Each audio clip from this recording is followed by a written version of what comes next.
having a not so rockin' day, which songs get you out of your funk? Well, here are some of mine, and hopefully one or maybe all of them will get your day more rockin' in. Rockin' in. There I go, making up words again. Rockin' in. Who am I even looking at right now? I don't know.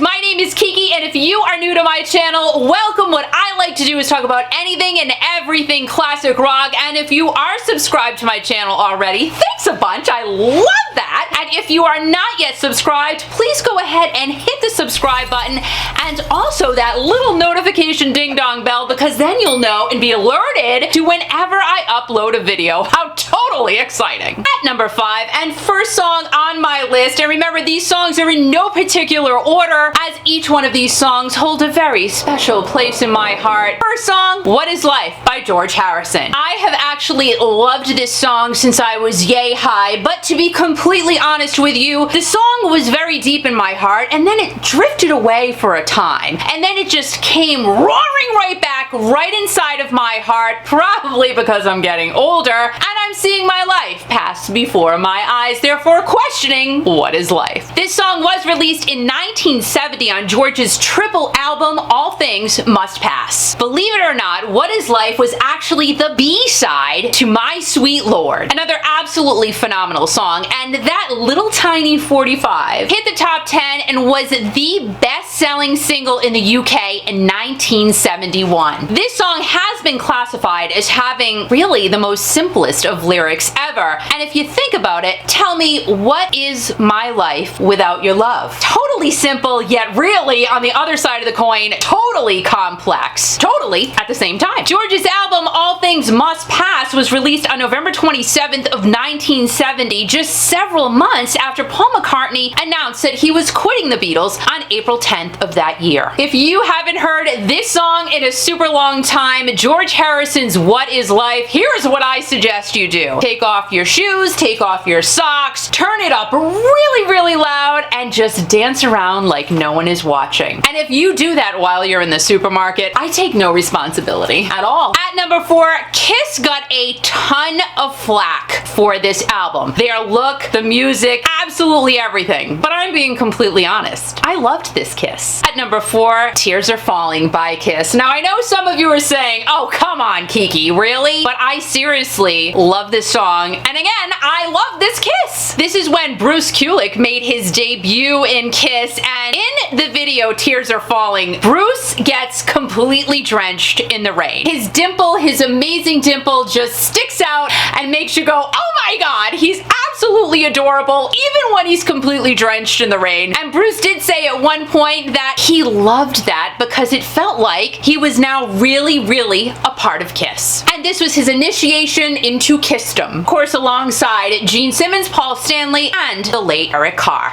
On September 18th of 1983, this was a huge day for Kiss, and I remember it so clearly. This was the day that they were revealing what they really look like after they wiped off all of that makeup. And my true teenager self, as soon as I saw that picture, I'm like, dang, look at Paul Stanley. I mean, you know you did too. Absolutely flipping adorable. The guys recorded their 11th album, Lick It Up, and some fans just were not digging their new disco-y type of sound. Me, I absolutely loved it. The transition just wasn't a problem for me. I don't know how many of you can relate to that, but I really did like it. And then of course the Tears Are Falling video came out, and to see Paul in that sparkly pink big shoulder padded coat along with those neon green fringed gloves, how could you not love that video and that song? And I have to say, I drove everyone nuts on my Facebook page at Kiki Classic Rock, and I asked the question, who is the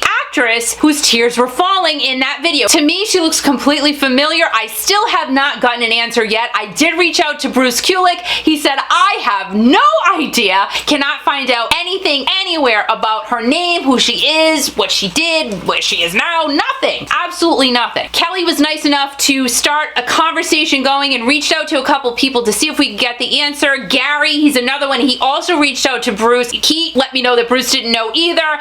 And also he reached out to someone else. I don't know if it was the producer of that video, and he hasn't gotten an answer either. If any of you know who that actress is in that video whose tears were falling, because Gary did point out that he said there were two actresses. The one who was pulling down the real dusty curtains right next to Paul Stanley, and I was nervous about that actually because I was afraid that those large heavy curtains were going to hit Paul, and that would have been devastating because he was so cute. You didn't want him marred or anything by large dusty curtains. So he said that was one actress, and then the one whose tears were falling, that's a separate actress. So again, if any of you know, put it in the comments below so I can sleep tonight because it's driving me absolutely crazy. The Tears Are Falling video was not uploaded to Kiss's Vivo YouTube account until December of 2009 and has over 9 million views now. So again, if you haven't heard Tears Are Falling in a little bit, go and check it out and check out that video. It's just so fun. At number 3, yes, here I am talking about Bret Michaels again. Now we know Bret Michaels is Mr. Cutie Patootie, but going back to the 80s, another cutie patootie besides Paul Stanley and Bret Michaels was Tom Kiefer, who I also do call my Tommy. Tom Kiefer was part of one of the hottest bands of the 80s, Cinderella. 80s Tom Kiefer and 2020 Tom Kiefer, both still absolutely adorable. My husband's way used to this by now, so don't even ask. Don't even ask. So the song from Tom Kiefer and Cinderella, the song that just lifts me up out of that funky funk if I'm having one on any particular day, is Gypsy Road. Whenever I play that song, and I play it often, I can't sit down. If I'm sitting at my desktop or I am in my car, I just have to move. It just makes every single body part do something while I am listening to Gypsy Road. Cinderella formed in 1982 in Philly and gave us oh so many memorable videos on the oh so amazing MTV that I watched on my oh so amazing television set in my oh so amazing plush carpet living room. Cinderella's first album, Night Songs, came out on August 2nd of 1986, and that same year they opened for Poison. My Bretty and my Tommy on the same stage. I can't stand it. If I could see that today, I don't know if I would make it through the show. I'm just saying, to have those two gentlemen on stage together, oh hello, oh my god. And these guys did not stop there. The following year in 1987, they also toured alongside David Lee Roth and Bon Jovi. Now the year after that, in 88, they released their second album, Long Cold Winter, and this song that I love, Gypsy Road, was on that album, and that song didn't actually get released until 1989. Why these things happen? It's just so crazy. Gypsy Road only did peak at number 51, but guys, it is number 1 in my heart, always. Part of the Gypsy Road video is the guys performing on stage, and the other part is them walking through Yucatan, Mexico. And yes, they did stick out like a completely sore thumb because they're all in leather and Tom's got his hat on, so very cool part of the video. So I highly suggest, if you had not listened to Gypsy Road in quite some time, pop it in, turn it up, and just sit back and say, dang, I gotta put on some more Cinderella here. I drive all night just to see the light. God, I love that. I love that song. This next song at number 2, gosh dang it, no matter how many times I listen to it, no matter how many times I hear it, no matter how many times I pop it into my CD player or I hear it on my radio station, Kiki.fm. Yeah, that was a cheap plug, but I gotta do it because no one else is gonna do it for me. So Midnight Blue by Mr. Lou Gramm. Midnight Blue came out on Lou's first solo album called Ready or Not in February of 1987, and of course it was a major hit for Mr. Lou Gramm. If you remember, at this time Lou was still with Foreigner, so fans were kind of scared. Is Lou leaving? Is Foreigner gonna break up? Is Lou not going back to Foreigner? What is going on? But actually everything was still together at that time. Lou was still Foreigner's lead singer. He was just doing his own thing at that point. Kind of like eating the cake and the ice cream all at the same time. What happened was Lou took a step back when searching through his Rolodex. Oh yeah, you remember those guys. That wasn't a band. It was a Rolodex. Came across his former Black Sheep band member's name, Bruce Turge, Turgeon called him up and said, yo, let's do something together. He said, yo, okay. And there was Ready or Not. I'm sure there was a little more involved than that, but just my take on the whole thing. I really like Bruce Turgeon because his birthday is the day after mine. Not that that has absolutely anything to do with anything that I'm talking about here, but why not? He's a bud. He's a birthday pal. Bruce Turgeon, he is. Bruce and Lou wrote 8 of the 10 songs on that album, and obviously they were a really good team because, again, that album did super well for Lou. Midnight Blue, if you remember how that song starts, it starts off really, you know, slow, and then it starts to build up. And then in the video, Lou really gets into it, and then it just goes, and it just releases the beast. So Lou is totally into it, and then when he says the lyric, and then Lou says the lyric, and I remember what my father said. He said, son, life is simple. It's either cherry red or midnight blue. I hope I got that right.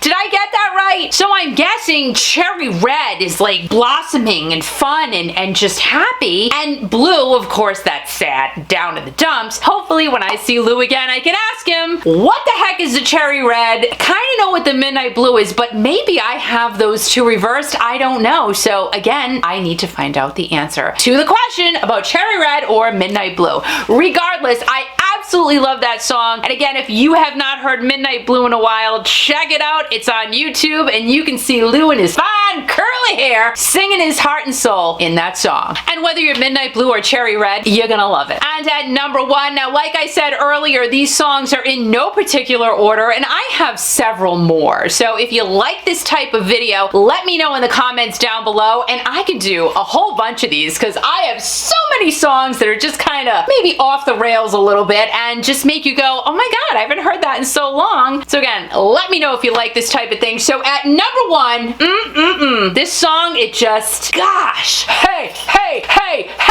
you know what song that is? Simple Minds, Don't You Forget About Me. And as a double bonus, this song was in the movie that we all know and love, The Breakfast Club, which actually turned 35 years old this month, and you are welcome. Simple Minds, however, is 43 years young, and they came out of Scotland in '77, and their original sound was punk. I know, right? Then Jim Kerr and Charlie Burchill came in and gave the band really new life and a new sound. The guys entered the 80s, and then in '84, Jim Kerr, lead singer of Simple Minds, married Chrissie Hynde, lead singer of The Pretenders. Who would have thunk that was gonna happen? And now The Pretenders are going to be on tour with The Amazing Journey this summer. Jim and Chrissie are no longer together. I'm sorry to say that. They've been divorced for a very long time. How cool was it to see them together then? That was like big stuff. Now in '84, when Jim and Chrissie actually got married, Simple Minds didn't have much of a presence in the United States at all, but in 1985, that all changed when The Breakfast Club came out. What happened, Kiki? Well, I'm gonna tell you what happened. If you recall, in the movie The Breakfast Club, the movie starts, Don't You Forget About Me. Instrumental portion of it kicks off the movie, and it just, all of a sudden, you know that this is gonna be a good film. And it's so, gosh, I don't even know.